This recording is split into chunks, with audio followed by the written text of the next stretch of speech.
And one of the more unique career paths in this league is that of Parker Milner, pro hockey goaltender and also a food editor in Charleston, South Carolina. And yesterday, he joined me for dinner right here in Clarksville, Tennessee.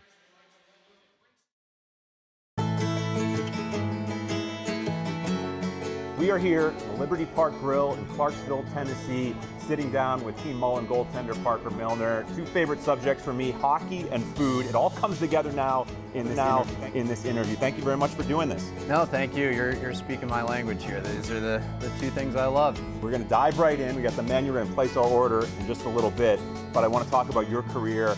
And the first question is, how does one go from pro hockey goaltender to food editor in Charleston, South Carolina?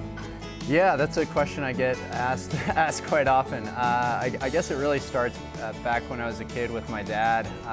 Same thing, hockey and food. We would go on trips. I lived in Pittsburgh, which you know well, obviously, and we'd go on road trips to Detroit, Chicago, and he was the type of dad who would take me to this restaurant that he found in a strip mall. Back then, I don't know how he found it. He probably just drove by, and it was either I eat the food that was in front of me or I wasn't going to eat. And like any kid, I was a little picky at first, and eventually it became something that I really grew to love, and kind of carried that with me all the way through to my pro hockey career and when I got to Charleston. I want to go through your playing career.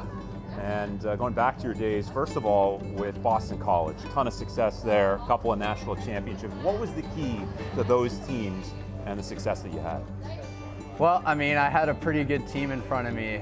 Sounds cliche, but there's still a bunch of guys from that team that are playing in the National Hockey League. Brian Dumoulin, Chris Kreider, Kevin Hayes, Johnny Hockey. So we even with those guys, we had obviously a legendary coach, Jerry York, and we went through some rough patches in that 2012 year, but we were able to kind of grind through them, and we really came together as a team at the end of the year, and I think we rattled off like 19 straight or something. Once the guys put it together, I just kind of had to be the backstop. Parker, tell me about some of the things you're writing about these days in Charleston. Yeah, I actually recently had the chance to go out and visit a goat farm in this part of Charleston called John's Island. So they have about 100 goats, and I got to actually milk them and see that process from start to finish. Whoa, look at this service. Wow. Speaking of goats, have you ever been served by a goat before? The goat is here. Wow, this is awesome. Thank you very much. It's first class service. Keep your thumb out of my food.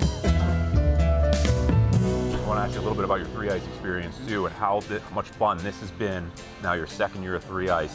What's it been like? It's been great. I didn't know what I was getting into last year, and it just turned into this remarkable experience that I'll never forget. Team Trotty, they will walk together forever. The first ever 3-ice champions. They won the Patrick Cup.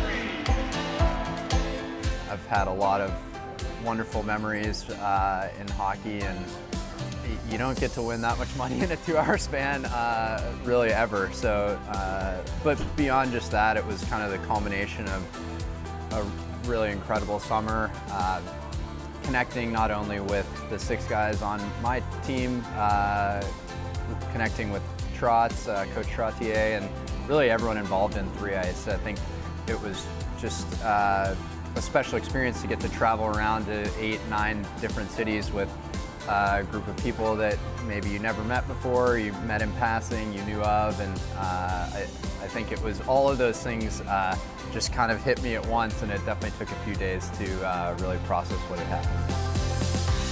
And I know one of the things you did with the prize money, you told me, was a trip to South Africa, right? What was that like? Yeah, that was a really special trip. I went with my wife. She's been about, I think, 4 times before me. So wow. She has been raving about it, and I'd never had the chance to go. And it was just a super memorable place. We did some paragliding, and we obviously ate at a lot of nice restaurants. There's also this market on the weekends that I was completely so fascinated with that we went back the second day in a row. There's just a bunch of outdoor vendors, and really special trip, and felt really fortunate to get to do it.